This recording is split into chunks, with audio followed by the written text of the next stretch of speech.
Hi! நீங்க இப்ப ஸ்க்ரீன்ல பார்த்துட்டு இருக்கிறது சுனிதா வில்லியம்ஸ். அவங்க விண்வெளிக்கு போயிட்டு வந்தப்ப, அவங்கள வாழ்த்தி ஒரு மடல் எழுதணும்னு ஆசைப்பட்டேங்க. அதனால நான் எழுதி வச்சிருந்தது. அப்பனா நான் யூடியூப் சேனல் ஸ்டார்ட் பண்ணல. ஆனா அவங்கள வாழ்த்தி ஒரு மடல் எழுதணும்னு ஆசைப்பட்டு, அதுவும் ஆவண வரிசையில எழுதணும்னு ஆசைப்பட்டு எழுதினேன்.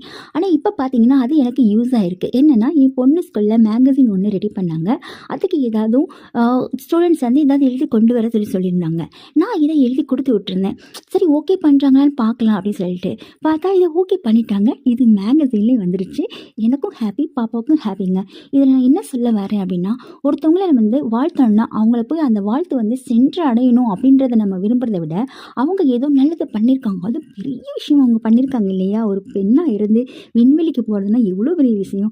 ஸோ அவங்கள வாழ்த்தணும்னு சொல்லிட்டு தான் இந்த மடல் நான் எழுதினேன். இதில் நம்ம எழுதி இப்படி பண்ணுறதுனால குழந்தைகளுக்கு அந்த பழக்கம் வருங்க. நம்ம முன்னோர்களை போடுறதும் சரி, இந்த சாதனையாளர்களை போடுறதும் சரி, அவங்கள போய் நேரில் வாழ்த்தின அவசியம் கிடையாதுங்க. இந்த மாதிரி ஒரு சின்ன சின்ன விஷயங்கள் பண்ணாலே அவங்கள வாழ்த்தின மாதிரி தானே. என்ன நான் சொல்கிறது கரெக்டா?